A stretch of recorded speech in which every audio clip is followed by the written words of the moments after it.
orang-orang aulia dulu tidak setahun 2 tahun Pak belajar ini, mereka bersabar. Sabarnya apa? Dia habiskan waktunya, dia habiskan uangnya, tenaganya, pikirannya, bahkan masa mudanya habis bersabar untuk menuntut ilmu. Tidak gampang Pak. Seperti Abu Yauji ini langsung begini, tidak. Beliau bersabar dulu, ngaji kemana-mana cari hikmah, susah payah, kehujanan, belum langsung naik mobil, bukan ya, bukan langsung naik motor, tidak, jalan kemana. Sultan Aulia Syekh Abdul Qadir Jalani menjabat gelar seperti itu, dia berjalan Pak belajar itu 33 tahun.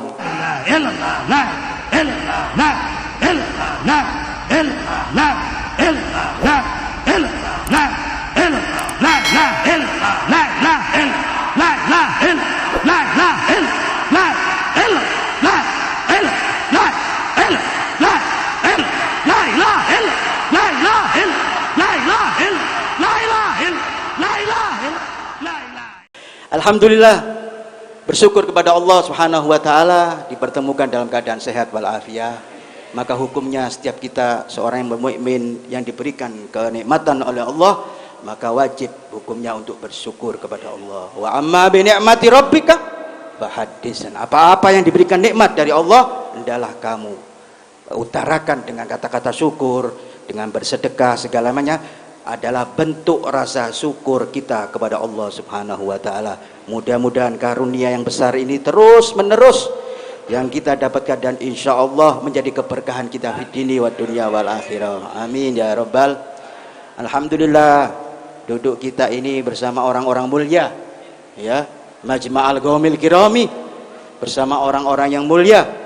Kalau sudah duduk dengan orang yang mulia, maka apapun keinginan kita, hajat kita, insya Allah pasti dikabulkan oleh Allah Subhanahu wa taala. Saya cukilkan syairnya Al Habib Ali saja. Ketika Habib Ali menuju ke Khuraid, ke gurunya, dia di Sewon berangkat ke Khuraid untuk mengambil keberkahan daripada gurunya. Maka di dalam qasidahnya fi Khuraida qad hadarna majma'al qaumil kirami wa balahna ma talabna min matalib wal marami. Di Khuraida kami hadir. Di gurunya waktu itu Al Habib Abu Bakar bin Abdullah Al-Attas. Gurunya waktu dia belajar yang luar biasa yang menjadikan dia menjadi orang keramat itu adalah Habib Abu Bakar bin Abdullah Al-Attas. Di Khuraid sana, di Khuraida qad hadarna, kami telah hadir Majma'al Qaumil Kirami bersama manusia-manusia yang mulia. Kita ini mulia karena berkumpul dengan orang-orang soleh, ya. Kita mengingat seorang soleh, ya, duduk kita berzikir kepada Allah, bersolawat kepada Nabi Muhammad SAW, menunjukkan bahwa perkumpulan kini adalah Majma'al Qaumil Kirami yang dimuliakan oleh Allah Subhanahu wa taala. Wabalahna, saya lanjutkan, wabalahna ma talabna. Di situ tempat kami meminta. Jadi kalau tempat-tempat ini Anda harus punya niat. Jangan cuma hadir-hadir saja. Niatkan, punya niat yang baik. Insya Allah dengan hadirnya kita, dengan perkumpulan Majma'al Qaumil Kirami ini, Allah kabulkan niat kita semua. Allah ijabah doa-doa kita. Di situ tempat kami minta. Dari apa? Min matalib wal marami, daripada hajat-hajat dan cita-cita kami. Mudah-mudahan kedatangan kita ini yang dulu belum kabul, insya Allah hijab ditarik sama Allah, dikabulkan semuanya. Senang semuanya, gembira semuanya, dunia wal akhirah. Amin ya rabbal. Iya, jadi kumpul jangan keliru Pak. Iya, di mana lagi kalau kumpul seperti ini? Kalau tempat-tempat maksiat, naudzubillah, jauh dari Allah, senang saja kita sebentar, tapi iya, dohir saja senang, tapi batin kita akan sakit. Tetapi ini adalah perkumpulan, adalah obat dohir dan batin. Maka wajib bagi kita seorang mukmin kumpul dengan orang-orang seperti mereka yang di samping-samping kami ini. Julusul kubra, mereka dulu duduk dengan orang-orang besar. Di belakang kami ada Abu Yauji Turtusi, ya, wasailul ulama, dan bersama para ulama, ya, wahalitul hukama, dan mengambil berkumpul dengan ahli hikmah. Ini yang namanya perkumpulan yang bagus. Kalau Anda cari teman yang salah, naudzubillah, maka kita akan jauh dari Allah Subhanahu wa taala. Maka alhamdulillah siang ini kita kumpul bersama dengan para habaib, dengan para ulama. Ini insya Allah apapun kita, dosa pun kita insya Allah dihapus dosa kita oleh Allah Subhanahu wa taala. Tapi ya begitu, ada syaratnya. Ya, gak lalu datang terus digabung, tidak. Rahmatnya Allah pasti turun. Tetapi rahmatnya Allah ini tidak akan masuk ke hati manusia sehingga hati tadi harus bersih. Kenapa? Karena rahmatnya Allah yang bisa menerima adalah wadah yang bersih. Ya, pernah ini kejadian, bukan baru, majelis-majelis ini zaman Rasul sudah ada. Ketika majelisnya Rasulullah diadakan, ini ada seorang yang luar biasa, dianggap sama sahabat ini manusia atau sahabatnya Rasul ini luar biasa. Maka disampaikan kepada Rasul, ya Rasulullah, sungguh sahabatmu yang itu adalah orang yang paling soleh di antara kami. Sebelum majelis diadakan, dia sudah duduk dahulu. Sebelum adzan dikumandangkan, dia sudah datang ke masjid dulu. Bahkan pulangnya terakhir. Maka Rasul Shallallahu Alaihi Wasallam menerima perkataan itu tidak serta-merta diterima. Rasulullah ini punya makrifat, dia tahu bagaimana sifat manusia. Maka dijawab oleh Rasulullah, dari mana kamu tahu? Kami tahu ya Rasulullah, karena setiap hari selalu hadir dalam majelis. Ini orang-orang soleh, sahabat kita orang soleh. Maka dijawab oleh Rasulullah, ra'aitu fi wajhi safaha min safahati syaitan.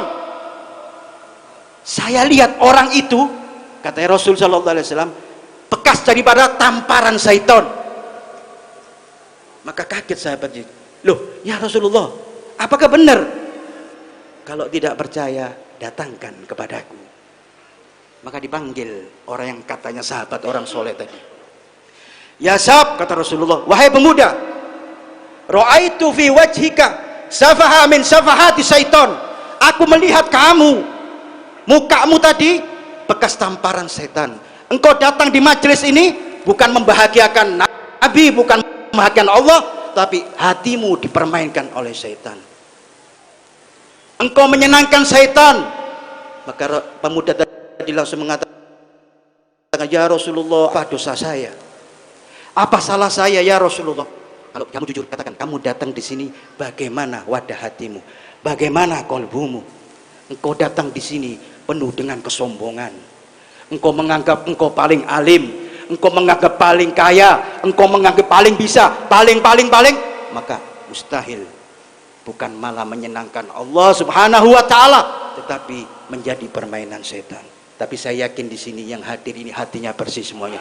Amin ya rabbal alamin. Ini salah satu syarat supaya kita dapat rahmatnya Allah Subhanahu wa taala. Asy-Syaikh Abdul Qadir Al-Jailani sebelum majelisnya dikumandangkan, dia duduk di depan itu.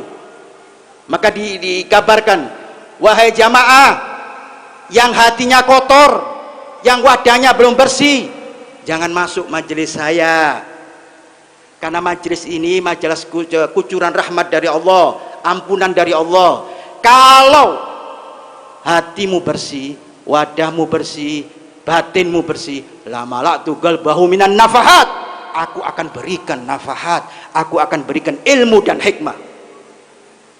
Ini majelisnya Sultan Aulia Syekh Abdul Qadir Jailani.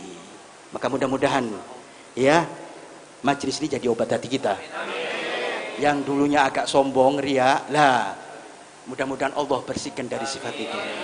Ada yang masih iri, dengki, ya mudah-mudahan Allah bersihkan, dihapus berkatnya majelisnya Rasul Muhammad Sallallahu Alaihi Wasallam, berkatnya orang-orang besar, para ulama. Insya Allah hati kita bersih, suci, kayak baru lahir. Amin ya rabbal. Iya, ini baru majelis. Jadi diatur, datang ke majelis punya niat yang baik, tapi hatinya harus baik, biar gobul.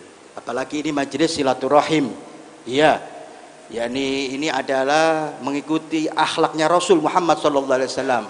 Hublum minallah wa hublum minan nas. Ini untuk hubungan antara manusia dengan Allah dan hubungan manusia dengan manusia. Kalau hubungan sama Allah gampang hadirin. Ya, kita punya salah sama Allah, tobat, minta ampun sama Allah. Tetapi kalau hubungan dengan manusia kita punya salah, maka hukumnya kita wajib meminta maaf. Berkumpul kita silaturahim ini adalah mempererat hati kita, silaturahim kita untuk tidak putus. Karena kalau kita putus hubungan silaturahim dengan orang-orang yang beriman, maka mustahil kita tidak akan masuk surga. Na'udzubillah. La yadkhulul jannata ghati'ar rahim. Kata Rasul sallallahu alaihi wasallam, tidak akan masuk surga orang yang memutuskan tali silaturahim.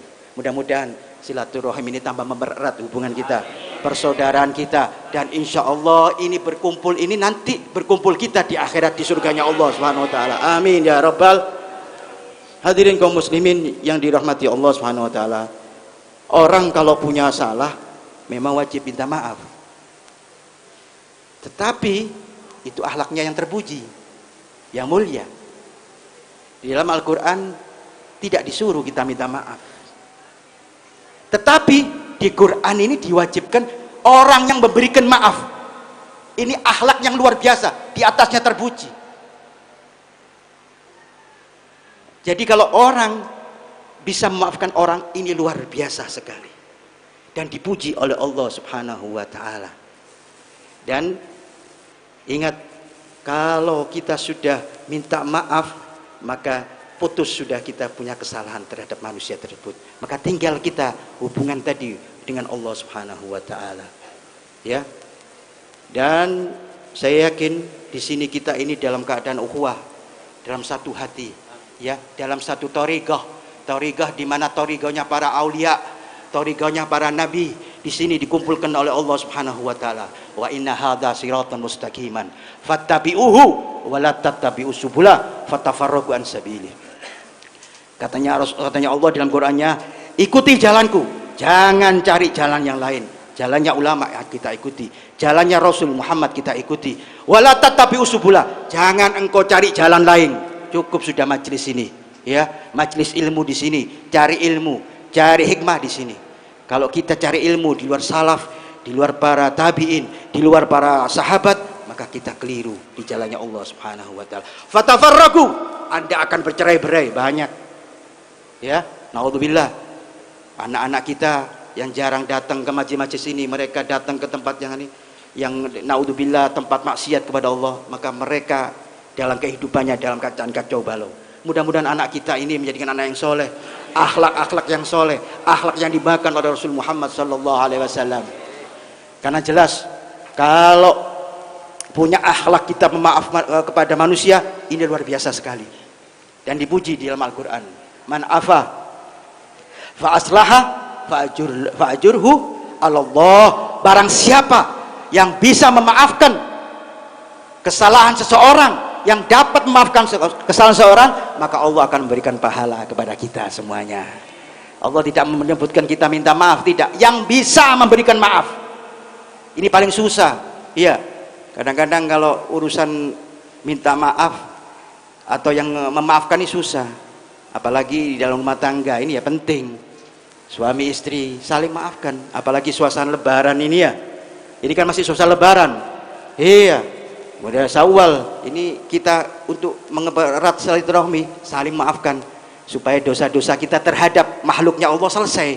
Tinggal kita minta ampun oleh Allah Subhanahu wa taala dengan puasa Ramadan kemarin, insya Allah kita suci semuanya.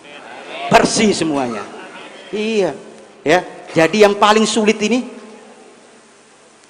memberi maaf kepada orang. Iya. Tapi kadang-kadang repot. Kadang-kadang kalau suami istri bertengkar ini, kadang-kadang istrinya bilang tiada maaf bagimu. Wah, repot ini.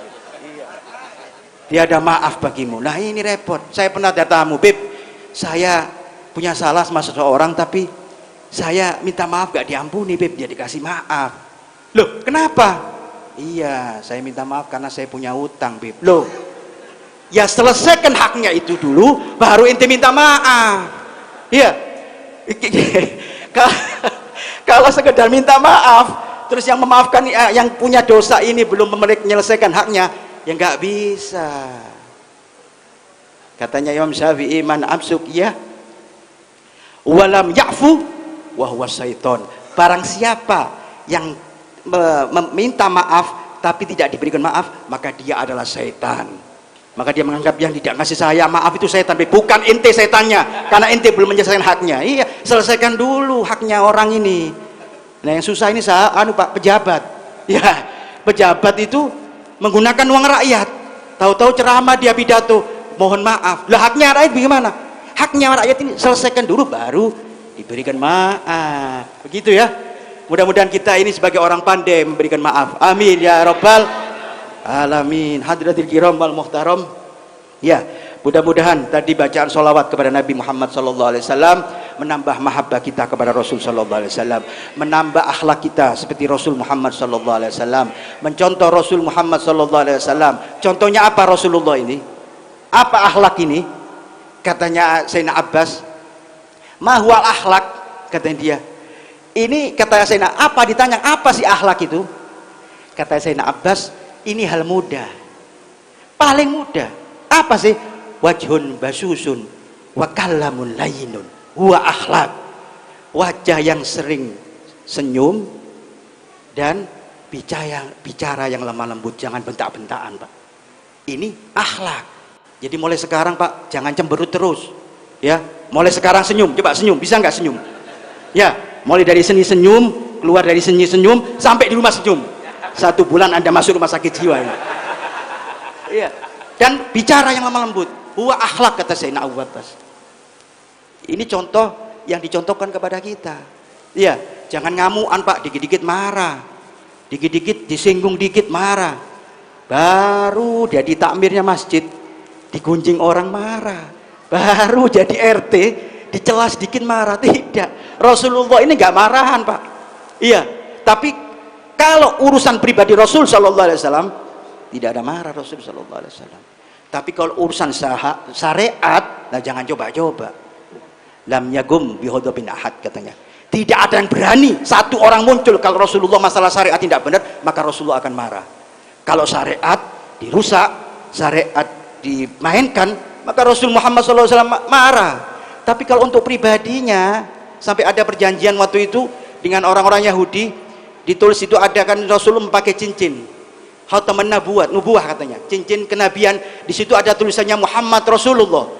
Maka ketika dia perjanjian mau tanda tangan, orang-orang kafir Quraisy ini nggak mau. Tidak, ngapain pakai Muhammad Rasulullah? Kalau pakai Muhammad Rasulullah ngapain perjanjian? Kami mengakui kalau Anda adalah Rasulullah. Maka Rasulullah ketawa saja. Imam Ali yang marah. Enggak, saya tidak terima. Tetap stempel, harus stempel Muhammadur Rasulullah. Katanya ya, Rasulullah, ya Ali, sudahlah. Karena Nabi kita ini Nabi Ulmi, tidak bisa menulis, tidak bisa membaca. Mana sih ada tulisannya Rasulullah? Maka dilihat, famasahabirikihi, maka dihapus dengan ludahnya. Muhammad bin Abdillah, selesai urusannya, Pak. Iya, kalau urusan pribadi, tidak usah marah. Sayyidina Umar bin Abdullah Meletos diangkat jadi wali, kenapa? Karena nggak pernah marah, Pak. Pernah dia ini datang keluar dari rumahnya hari Jumat waktu itu, dia pakai jubah mewah, pakai wangian karena mau masuk masjid, mau sholat Jumat berjamaah bersama dengan jamaahnya, pecintanya. Maka bareng jalan di Hadramut itu, rumahnya tinggi-tinggi, bukan seperti ini, ya, tingkat begitu. Ada satu orang ngepel apa? Lantai. Terus airnya tadi dibuang ke bawah, tidak lihat di bawah ini ada yang berjalan. Sayyidina Umar bin Abdurrahman Latos, maka disiramkan kena kepada kepalanya Sayyidina Umar bin Abdurrahman Latos. Maka marah semua murid-muridnya, ngamuk. Ini kurang ajar ini, nggak tahu siapa yang jalan ini disiram seperti ini. Maka katanya Sayyidina Umar, jangan biarkan, kasihan, jangan marah. Kita gampang saja pulang, ganti baju, selesai, mandi, ganti baju. Kita ini mestinya bahagia. Kaget, bahagia bagaimana ya Imam? Untung Allah tidak kirim batu dari neraka, masih dikirim air comberan. Mestinya kita bahagia. Maka Allah mengangkat derajat mereka. Nah, ini sifat-sifat yang gak gampang marah, sifatnya Rasul Muhammad SAW. Dan yang paling puncak, bagaimana? Ahli Baitun Nabi, Al-Imam Ali Zainal Abidin, pernah dia di masjid, ketika sholat ada seorang mau bayar hutang, bawa duit Setelah sholat tahiyatul masjid, Imam Ali Zainal Abidin sholat sendiri, tidak kenal juga sama orang tadi. Setelah saya tahiyatul masjid, dia rabah kantongnya, loh uang saya mana ini hilang, siapa yang ngambil ini? Padahal di masjid nggak ada orang lagi kecuali Imam Ali Zainal Abidin. Maka langsung berdiri dengan marah orang tadi, hei, dibentak begitu, ini ahli baitun Nabi, jangan pura-pura sholat, kembalikan uang saya yang barusan kamu curi. Apa jawaban Imam Ali Zainal Abidin? Apa marah? Tidak. Ustur, tutup. Berapa uangmu yang hilang? Ayo, saya kembalikan kamu ke rumah saya. Kamu tunggu di sini, saya akan ngambil uang tadi. Maka diambil uangnya tadi, yang berapa tadi disebutkan, diambil, dikasihkan kepada orang tadi. Kata orang tadi, kamu jangan lagi-lagi mengulangi peristiwa seperti ini. Pakai diancam lagi, ya, dinasehati Imam Ali Zainal Abidin ini. Sampai rumahnya pulang, ditegur sama istrinya, loh tadi katanya bayar utang, uangnya mau dibawa sampai sholat sana, kok gak dibawa uangnya? Kaget dia. Masya Allah, ini orang apa malaikat?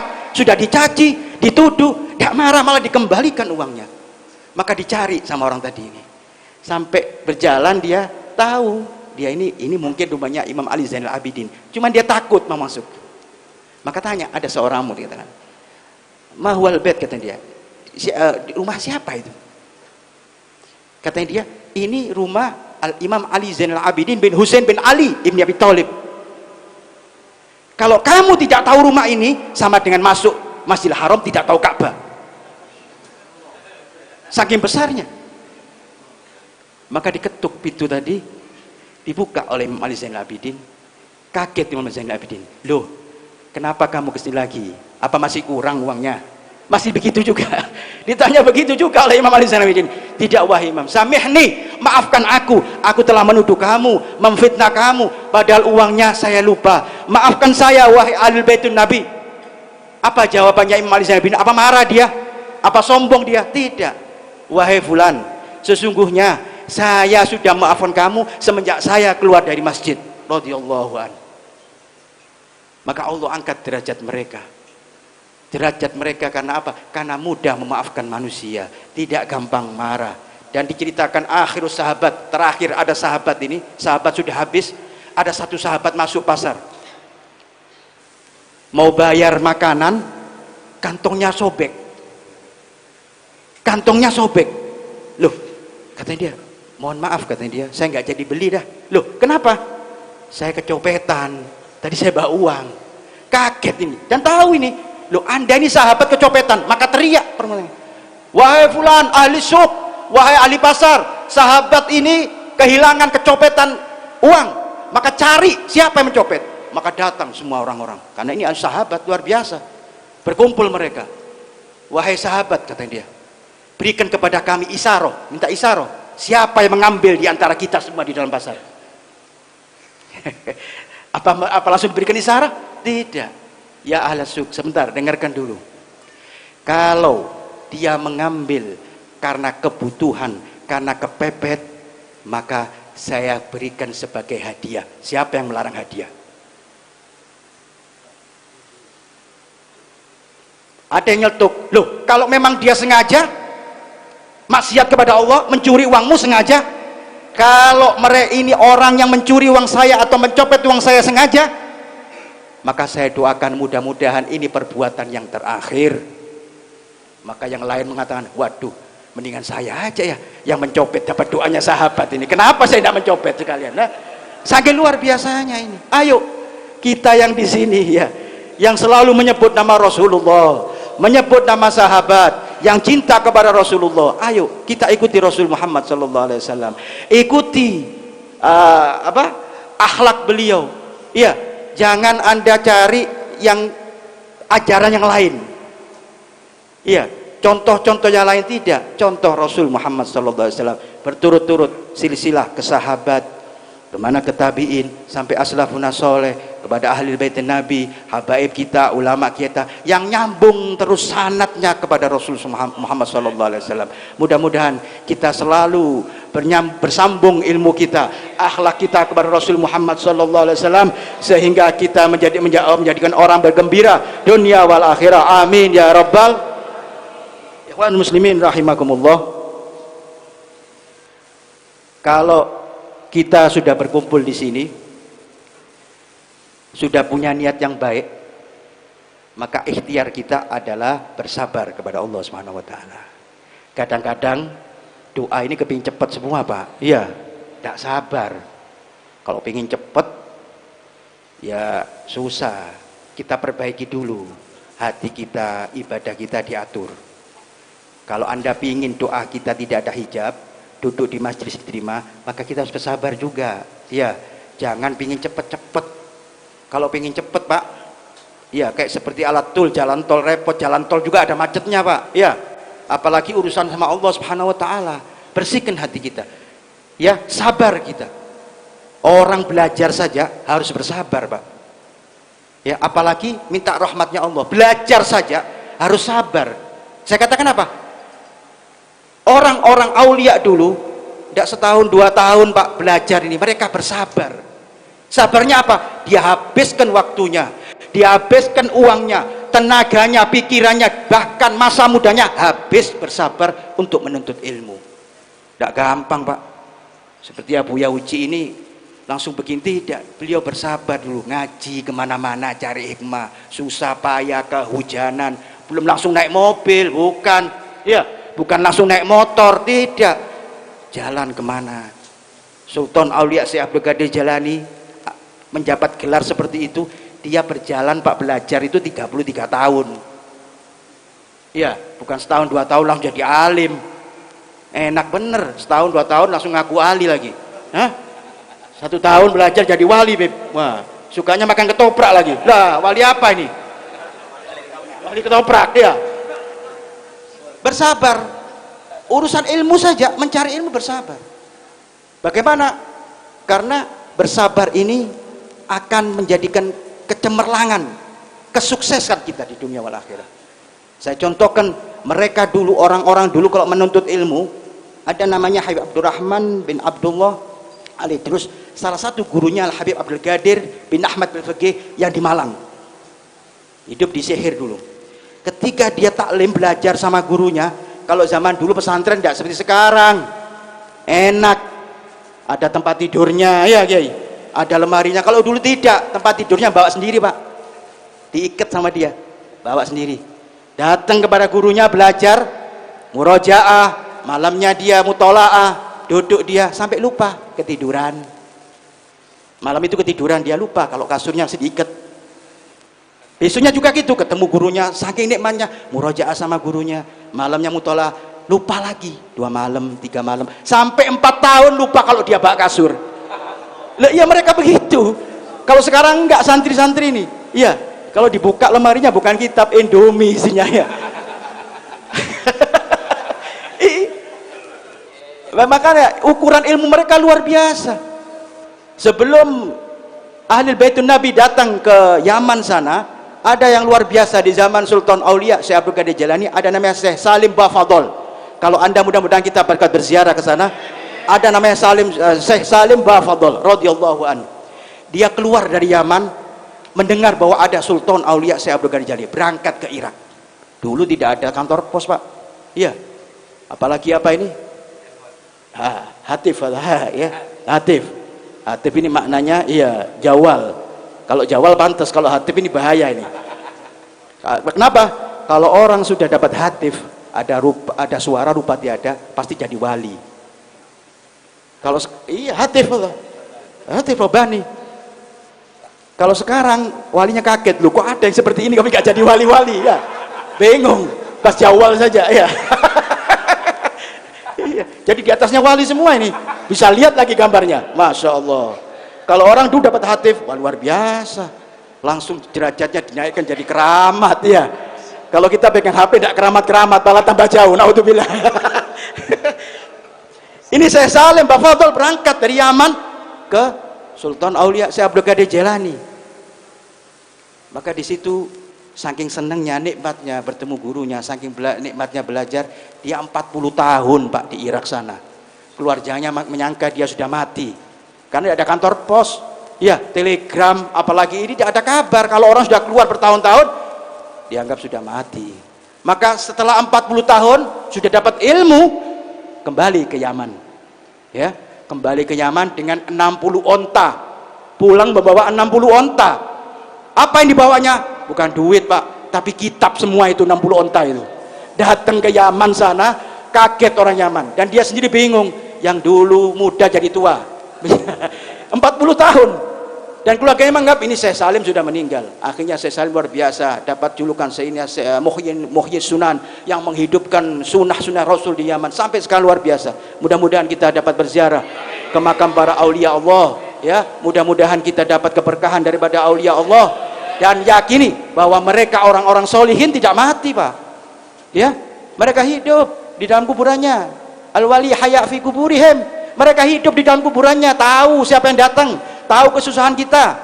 Paling kita kalau datang ke wali kan banyak utangnya, datang ya, sudah apa, duitnya habis ya, sudah ngeluh, kita datang minta keberkahan kepada wali. Tapi tidak apa-apa, wali tahu semuanya, Pak. Nggak tidur wali, nggak mati, mereka jasadnya saja ya. Dan kita bisa bertawassul kepada mereka. Meskipun bagaimanapun ya, ada satu cerita ini yang luar biasa. Ada satu negeri yang diceritakan Rasul Muhammad SAW dilanda kemarau yang panjang, ya, tidak hujan-hujan. Maka pemimpinnya satu kampung begini ngundang ulama, para ulama semua diundang. Untuk apa? Untuk semuanya munajat kepada Allah, sholat istisqa. Kumpul mereka, sholat istisqa. Sudah sholat, berdoa, amin, ditunggu tidak hujan-hujan. Ini gak hujan-hujan, kenapa ini sudah istisqa tidak hujan-hujan? Akhirnya ditunggu 1-2 hari gak hujan. Keputusan mereka, ini mungkin kemarin sholatnya kita ini tidak ada yang benar ini. Ayo diatur niat yang benar, bersihkan hati kita. Ayo sholat yang benar. Kita ulangi lagi sholat istisqa, diulangi lagi. Setelah salam baca doa, tetap tidak hujan-hujan. Ya sudah, katanya mereka diputuskan, kita lakukan sekali lagi, karena sunnah itu mesti 3 kali. Mudah-mudahan kalau 3 kali Allah turunkan hujan. Maka sholat istisqa mereka 3 kali. Subhanallah, tidak ada hujan. Tidak dihujan-hujankan oleh Allah Subhanahu wa taala. Maka mereka pasrah, ya sudah, yang penting kita sudah berdoa, mudah-mudahan qadar Allah, ditakdirkan Allah, mudah-mudahan dengan cepatnya mendapatkan hujan. Ditunggu enggak hujan. Maka datang seorang ke kampung tadi, ya. Heran masuk kampung ini, dilihat pohon-pohonnya habis semua, ini kering semua, tidak ada yang tumbuh, bunga-bunganya nggak ada, sampai tanah tadi pecah. Bingung seseorang tadi. Maka tanya sama orang kampung tadi, wahai fulan, ini kemarau sudah lama kah? Kata dia, berapa tahun ini? Wah, sudah lama nggak hujan-hujan. Maka kata orang soleh tadi, kenapa kamu tidak sholat istisqa? Minta sama Allah. Kami, katanya dia, sudah sholat istisqa berapa kali, tapi Allah tidak mengabulkan doa kami. Wah, aneh ini kata orang ini. Nah, ya sudah, kata orang tadi itu, kalau boleh saya berdoa, Anda mengamini. Oh, gampang. Kalau masalah itu tinggal amin saja, karena mereka berharap Pak hujan. Maka orang tadi yang datang tadi berdoa, doanya sedikit saja, dan doanya nggak umum. Allahumma bihaqqi ma firras antatqiyan nas. Ya Allah, dengan ada apa? Bihaqqi ma firras, dengan ada di dalam kepala saya ini, berikan hujan. Maka mereka amin. Diamini, tidak lama kumpul ini mendung. Langsung hujan. Subhanallah. Maka orang penasaran, bukan masalah doanya penasaran sedikit, bukan. Ditanyakan apa kamu tadi?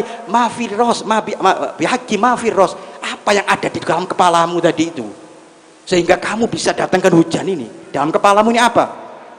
Katanya dia, di dalam kepala saya simpan 2 mata yang saya tetap simpan dan jadikan wasilah saya. Siapa yang kamu pandang? Abu Yazid Al-Bustami. Saya pernah memandang sekali dan jadi wasilah, dan ini berkat wasilah Abu Yazid Al-Bustami radhiyallahu anhu. Bahkan kata Rasul sallallahu alaihi wasallam di Sahih Bukhari, diceritakan setelah zaman Rasul ada peperangan di mana kaum muslimin lambat mendapat kemenangan. Perang terus gak menang-menang, seri saja. Maka mereka mengumpulkan, wah ini susah ini, semangat sudah kendor, Maka dicari, wahai fulan, wahai para pengikut perang, para mujahidin, ini harus ada orang yang menjadikan wasilah. Kita cari siapa yang pernah melihat wajahnya Rasul Muhammad SAW. Maka dicari di Sahih Bukhari, Rasulullah yang ceritakan. Maka dicari, ketemu satu orang. Gal, saya pernah melihat wajah Nabi Muhammad SAW.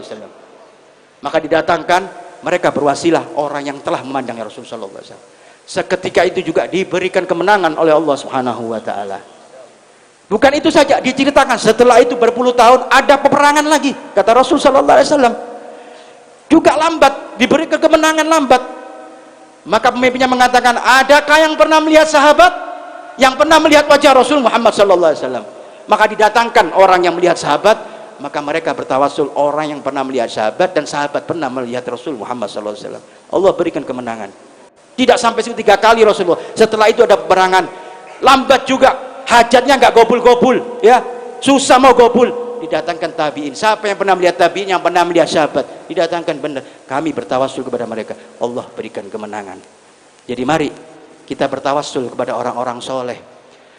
Hajat-hajat kita insya Allah dikabulkan oleh Allah Subhanahu wa Ta'ala. Ini tawasul bukan zaman yang baru, Pak. Zainal Umar dulu pernah bertawasul dengan yang hidup. Siapa? Zainal Abbas. Yang hidup saja bisa ditawasuli. Ketika waktu masih nggak hujan, waktu jadi khalifah dia bawa Zainal Abbas itu berdoa, ya Rob, bibarakatil amun Nabi, dengan berkahnya paman Nabi datangkan hujan. Hebat ini Zainal Abbas ini, tidak lama hujan, tawasul pada yang hidup. Maka jangan kaget sekarang orang bilang bid'ah, yang hidup bisa tawasuli, apalagi yang sudah mati, yang sudah nyata menjadi orang-orang solihin, aulia-aulia Allah Subhanahu wa Ta'ala. Mudah-mudahan kita cinta, mahabbah kita kepada aulia, kepada orang soleh, karena cinta kepada orang soleh hukumnya wajib, ya. Cinta, mahabbah kepada orang soleh ini hukumnya wajib. Bahkan Al-Imam Al-Habib Abdullah bin Alwi Muhammad Al-Haddad, saking cintanya beliau kepada para aulia Allah ini, mahabbatuhum dini, dia mengatakan itu, mahabbatuhum dini wa fardi wa sunnati wa ulwatil wusqa bal afdalu ma indi. Cintaku kepada mereka orang-orang soleh ini adalah agamaku. Dianggap agama, Pak. Misal kita cinta sama Habib Uci ini, agama saya Abu Uci tidak salah. Agama saya Habib Rosid tidak salah. Agama saya Kiai Rosid tidak salah. Mahabbatuhum dini, cintaku kepada mereka orang-orang soleh adalah agama bagi aku. Wa fardi, dan wajib. Wa sunnati, dan sunnah menjadi sunnah. Wa urwatul wusqa, dan menjadi tali pengikat. Bal afdalu ma indi, ini lebih baik yang aku punya, karangan kitabnya, wiridnya lebih berharga daripada mencintai mereka. Ini Zainal Habib Abdullah Al-Haddad. Nah, kita siapa ini? Ya, Habib Abdullah Al-Haddad aja yang karangannya luar biasa, rotib, kitabnya di Salatul Ma'awana banyak, ya, wirid-wiridnya banyak, dan keramat. Dia kutub-kutubnya 40 tahun. Iya, dia punya murid yang luar biasa, Ahmad bin Zain Al-Habsyi. Ini belajar sama dia 40 tahun juga ini, Habib Ahmad bin Zain ini. Sampai belajarnya dia ini sampai ditunggu gurunya sampai mati. Ketika meninggal itu Zainal Habibul Haddad dalam keadaan mengajar. Di hadapnya Habib Ahmad bin Zain membaca kitab Muwatta karangan Imam Malik. Sampai dibaca, saya meninggal. Apakah ini percuma? Tidak.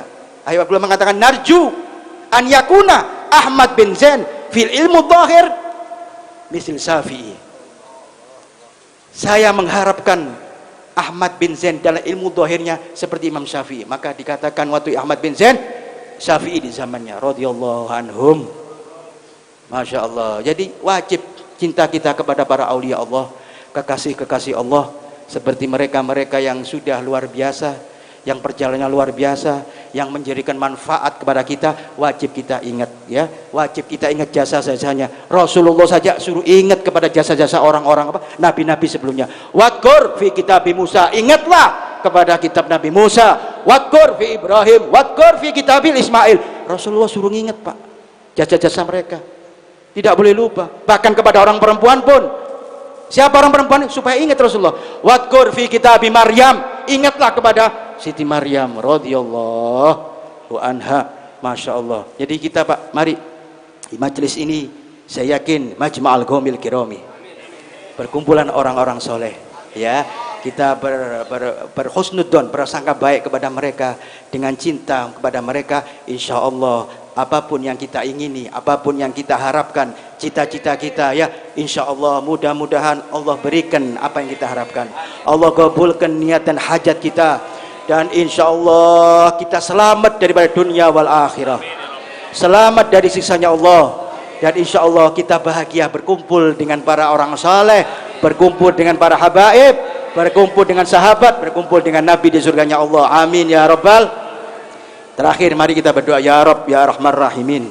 Mudah-mudahan Allah ampuni dosa-dosa kita, dosa-dosa besar, dosa-dosa kecil Allah ampuni semuanya. Yang keadaan sakit Allah sembuhkan berkat majelis Rasulullah Muhammad sallallahu alaihi wasallam. Yang kurang sehat disehatkan oleh Allah Subhanahu wa taala. Yang sempit rezekinya dilapangkan rezekinya oleh Allah Subhanahu wa taala berkat majelisnya Rasul Muhammad sallallahu alaihi wasallam.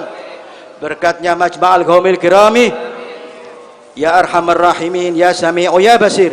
Ya Allah, mudah-mudahan ya Allah yang susah digembirakan oleh Allah Subhanahu wa taala berkatil majlis, dan insya Allah yang jauh dari Allah mudah-mudahan hari ini didekatkan oleh Allah Subhanahu wa taala, dan hati kita yang orang bersih insya Allah dibersihkan oleh Allah berkatnya Rasul Muhammad sallallahu alaihi wasallam. Dan insya Allah ya Rabb ya Arhamar Rahimin, irhamna ya Karim ya Allah. Kita dimatikan dalam keadaan husnul khatimah. Mati dalam keadaan husnul khatimah. Wa krimil arwaha minna biliqa khairil anami. Wa krimil arwaha minna biliqa khairil anami. Ya Allah, muliakan kami, roh kami dengan orang-orang yang mulia ya Rabb. Dekatkan dengan orang-orang yang mulia ya Allah.